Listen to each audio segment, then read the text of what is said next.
প্রথমে জানাবো সংবাদ শিরোনাম, তারপর বিস্তারিত। সীমান্ত হত্যা কি আরও বাড়বে কিনা?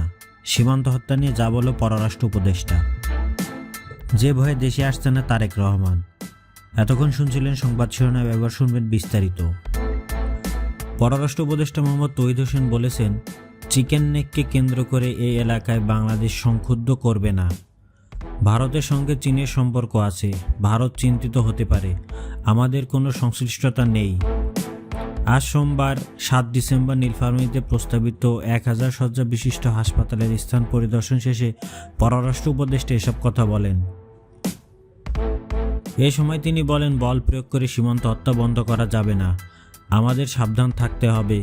পৃথিবীর একমাত্র সীমান্ত যেখানে যুদ্ধ ছাড়াই মানুষ হত্যা করা হয়। নিজেদের সাবধানতার উপর জোর দিয়ে উপদেষ্টা বলেন, অর্থনৈতিকভাবে এমন বাংলাদেশ বানাতে হবে যেন কোনো মানুষ কোনো প্রয়োজনেই সীমান্তের কাছে না যায়। এ সময় উপদেষ্টা আরও বলেন, চিকেন নেক নিয়ে বাংলাদেশ নয় বরং চিন্তা করবে ভারত, কারণ এটা ভারতের এলাকা, ভারতের সঙ্গে সম্পর্ক চীনের। চিকেন নেককে কেন্দ্র করে এই এলাকায় বাংলাদেশ সংক্ষুব্ধ করবে না বা কোনো সমস্যা করবে না। হাসপাতালের জন্য নীলফামারী নির্ধারিত জায়গাটি চমৎকার হয়েছে বলে মন্তব্য করেন উপদেষ্টা। জানান, চীনদেরও এই জায়গাটি খুব পছন্দ হয়েছে। 2 থেকে 3 বছরের মধ্যে কাজ শেষ করার আশাবাদ চীনের। এদিকে যে 5 কারণে দেশে আসছে না তারেক রহমান। সাবেক প্রধানমন্ত্রী ও বিএনপি চেয়ারপারসন বেগম খালেদা জিয়ার গুরুতর অসুস্থতার কারণে দেশের রাজনৈতিক অঙ্গন এবং সাধারণ মানুষ উদ্বিগ্ন। মায়ের পাশে থাকে এবং চিকিৎসার তদারকি করার জন্য বিএনপির ভারপ্রাপ্ত চেয়ারম্যান তারেক রহমান লন্ডনে অবস্থান করছেন, তবে তিনি আপাতত দেশে আসছেন না। দলের সূত্র জানাচ্ছে, তারেক রহমান দেশে না ফেরার নেপথ্যে রয়েছে মূল 5টি কারণ। প্রথম কারণ, জাতীয় আন্তর্জাতিক কূটনীতি। দেশে ফেরার সময় রাজনীতি ও কূটনৈতিক প্রভাব বিবেচনা করা হচ্ছে। দ্বিতীয় কারণ, ব্যক্তিগত নিরাপত্তা। তারেকের নিরাপত্তা অন্তত স্পর্শকাতর, তাই সরাসরি দেশে আসা ঝুঁকিপূর্ণ তার জন্য। 3 নম্বর হলো পাসপোর্ট জটিলতা। ভ্রমণ সংক্রান্ত প্রশাসনিক বিষয় এখনও চূড়ান্ত হয়নি। চতুর্থ হলো ট্রাভেল পাস প্রয়োজন। সরকার অনুমোদিত ট্রাভেল পাস ছাড়া দেশে ফেরা সম্ভব নয় তার। 5 নম্বর হলো রাজনৈতিক হিসাব নিকাশ।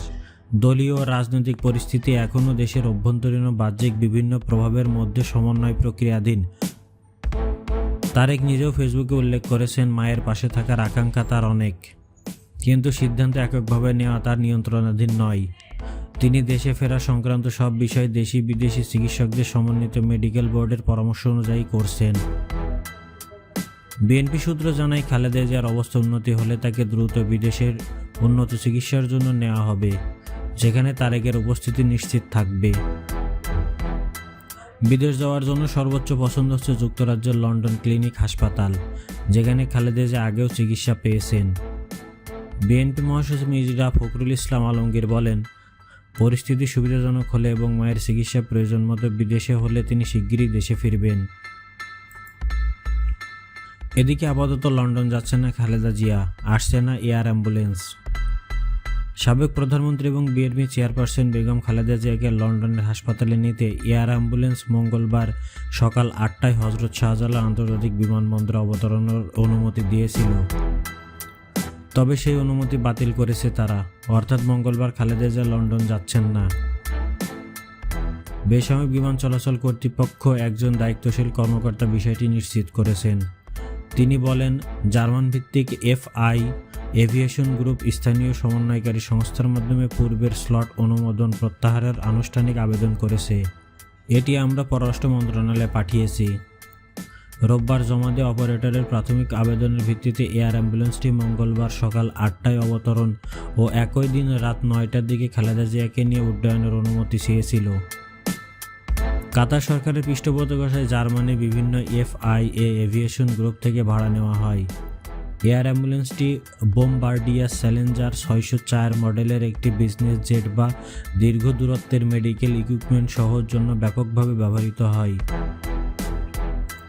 চ্যালেঞ্জার 604 তার শক্তিশালী ট্রান্সমিটারের সক্ষমতার জন্য পরিচিত, যা ঢাকা লন্ডন মেডিকেল ট্রান্সফারের জন্য উপযোগী। গত 23 নভেম্বর থেকে এভারকেয়ার হাসপাতালে চিকিৎসাধীন রয়েছেন খালেদা জিয়া। অধ্যাপক শাহাবুদ্দিন তালুকদারের নেতৃত্বে বিশেষ চিকিৎসাবিদদের সমন্বয়ে গঠিত মেডিকেল বোর্ডে তার চিকিৎসা কার্যক্রম পরিচালনা করছে। এদিকে তারেক রহমান বলেছেন, ঐক্যবদ্ধ না হলে ভয়াবহ কিছু অপেক্ষা করছে নেতাকর্মীদের, বলেছেন তারেক রহমান। নির্বাচনের মনোনয়নকে কেন্দ্র করে দেশের বিভিন্ন স্থানে বিএনপির মধ্যে চরম অন্তর্কন্দল দেখা দিয়েছে। সেদিকে ইঙ্গিত করে দলের নেতাকর্মীদের সতর্ক করেছেন বিএনপি ভারপ্রাপ্ত চেয়ারম্যান তারেক রহমান। সামনে কঠিন যুদ্ধ উল্লেখ করে বিভেদ মিটিয়ে ঐক্যবদ্ধ না হলে ভয়াবহ কিছু অপেক্ষা করছে বলে সতর্ক করেন তিনি। সোমবার 8 ডিসেম্বর বিকেলে রাজধানীর খামারবাড়ি কৃষিবিদ ইনস্টিটিউট মিলনায়তনে বিএনপি আয়োজিত বাংলাদেশ গড়ার পরিকল্পনা শীর্ষক মতবিনিময় সভায় প্রধান অতিথির বক্তব্যে তিনি এসব কথা বলেন। তারেক রহমান লন্ডন থেকে ভার্চুয়ালি যুক্ত হন। মনোনয়ন নিয়ে বিরোধের দিকে ইঙ্গিত দিয়ে তারেক রহমান বলেন, ব্যক্তিগত পছন্দ অপছন্দ নয়, মুখ্য ধানের শীষ, দল এবং দেশের উন্নয়ন পরিকল্পনা। ঐক্যবদ্ধ না হলে সামনে ভয়াবহ পরিস্থিতি তৈরি হতে পারেও বলে তিনি সতর্ক করেন।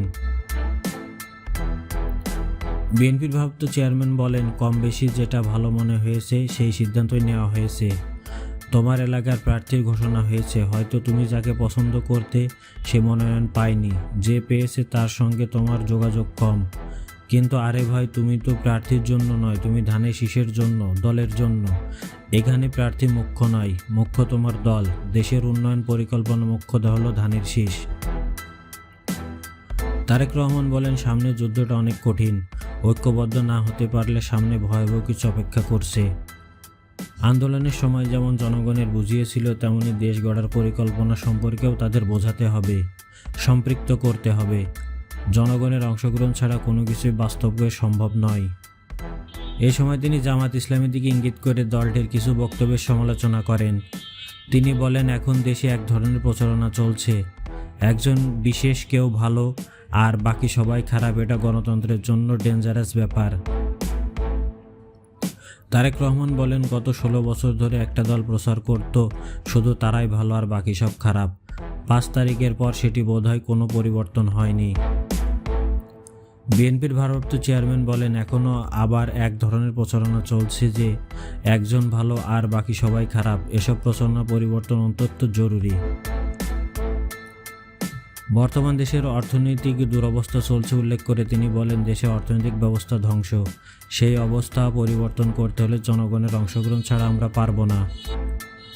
বিএনপি সিনিয়র যুগ্ম মহাসচিব রুহুল কবির রিজভীর সভাপতিত্বে যুগ্ম মহাসচিব হাবিবুদ্দিন নবী খান সোহেল সঞ্চালন অনুষ্ঠানে আরও বক্তব্য দেন চেয়ারপারসনের উপদেষ্টা জিয়াউদ্দিন হায়দার, ডক্টর মাহাদি আমিন, ঢাকা মহানগর উত্তরের আহ্বায়ক আমিনুল হক, যুবদল সভাপতি আব্দুল মোমেন মুন্না, স্বেচ্ছাসেবক দলের সভাপতি এস.এম. জিলানী, কৃষক দলের সাধারণ সম্পাদক শহীদুল ইসলাম বাবুল, ঢাকা জেলা বিএনপি সাধারণ সম্পাদক নিপুণ রায় চৌধুরী, ছাত্রদল সভাপতি রাকিবুল ইসলাম রাকিব ইত্যাদি।